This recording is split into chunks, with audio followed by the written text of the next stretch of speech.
Sky News, Texas. Joined by Chris Wilson, who is the Director of Research, Analytics and Digital Strategy for Ted Cruz's 2016 presidential campaign. Good to talk to you, Chris. Thanks for joining us. He's under a lot of pressure.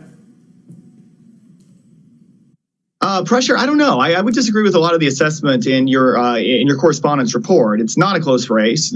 All the polling that's come out lately shows that Senator Cruz has widened his lead. I disagree with the assessment that Beto O'Rourke is fighting for immigration reform. What he's fighting for is open borders, and it would be an overhaul of the system to just allow anybody who wants to come into the country, and that's not what most Texans support. And it's why what we've seen with O'Rourke is over the last few months, he has gone from being somebody that was actually well-liked so he's now the most unpopular figure on the statewide ballot in Texas, and it's not even a close second. So as the media likes to give him these glowing reports, what has happened is he has been rejected out of hand by Texas voters. Now, I would end this with one final point is from a standpoint of looking at Hispanics in Texas, Senator Cruz received 42% of the Hispanic vote in his last election, and I will fully expect him to win the Hispanic vote against O'Rourke. So to claim that the Hispanic vote is somehow going to make a difference here, I think it's a lack of understanding of Texas Hispanic voters. Yeah, although the polls percentages, if that's what we're going to be talking about, the New York Times on the day of the election in 2016 had Madam President 95% likely to take the title, and we know what happened there. So, you know, what people say in polls and what they actually do at the polling booth, very different. It can be, but the difference is that was national polling. If you looked on a state-by-state basis, most of those polls were pretty accurate. And I think that's one of the challenges as you try and do a national survey in a country like America. You have a lot of interviews out of states like California, New York, big northeastern cities that tend to skew those national samples. But the other aspect of it is those national surveys were right. Hillary Clinton did win the popular vote. When you looked on a state, but what they didn't do is they didn't take an assessment of the Electoral College.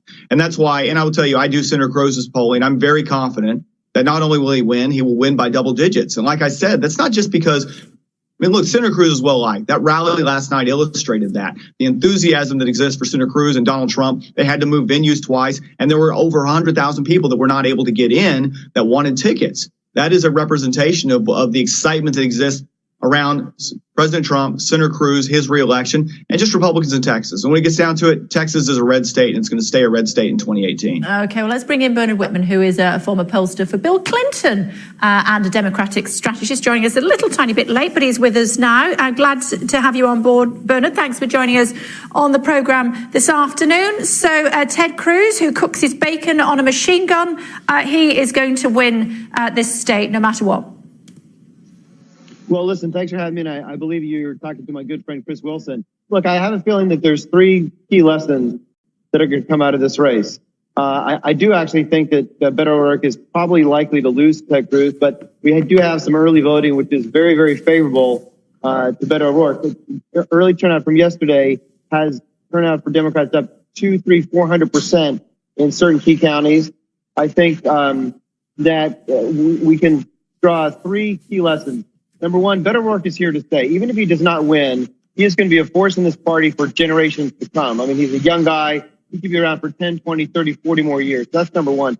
Number two, the excitement that Beto O'Rourke has generated across the country and around Texas is contagious. And I think that it spells great significance for Democrats all the way down the ballot in this cycle in Texas and in the cycles to come. And I think that what we may see, we've been talking about for years, Democrats retaking Texas and turning Texas blue. And much to Chris's chagrin, I think a lot of the fundamentals are there. There's a growing Hispanic population, and the way the Republicans have dealt with things like immigration, with healthcare, with education, with the economy does not suggest that the Republican Party is going to be a welcome home to the rising Hispanic population, particularly in Texas. So while Beto O'Rourke may not make it this cycle, I think he's going to potentially help flip a couple House seats.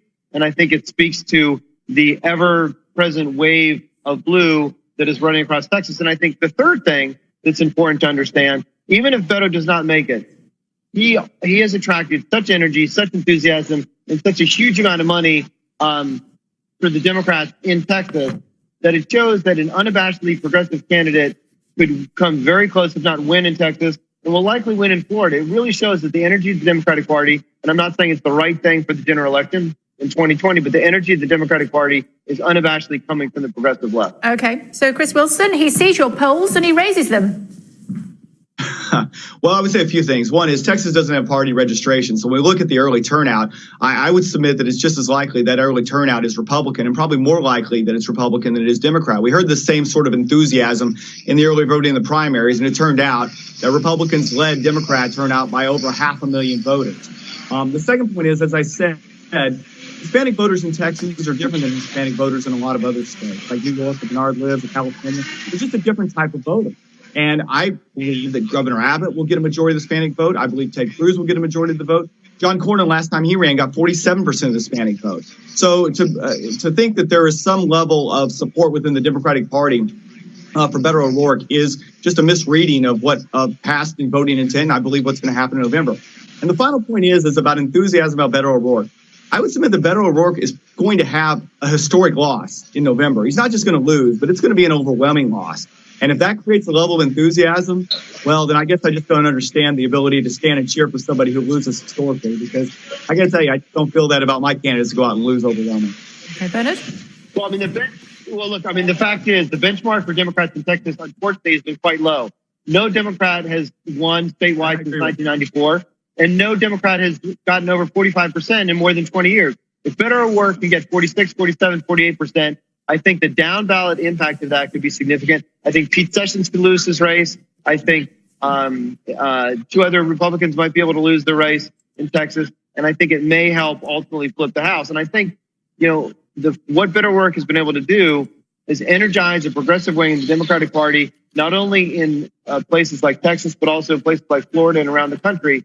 And I will also submit that there are 2 lessons that have been underscored by this race. Number one, the corrosive influence of money is unfortunately here to stay. It's going to get worse before it gets better.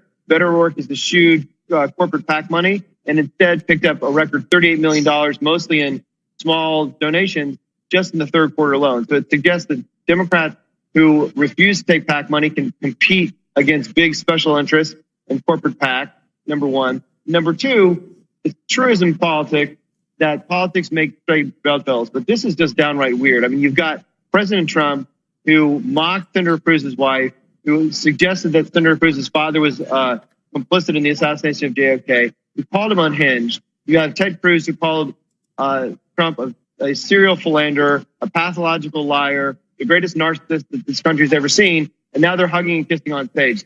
So, I mean, it really shows the hypocrisy of the Republican Party, because political opportunism at its worst is on play in the Texas race. Guys, we're out of time. We're going to have to leave it there, but I'm sure we'll be chatting an awful lot over the next couple of years. It's good to talk to you this afternoon. Thank you. Still to come on the program. Thank you.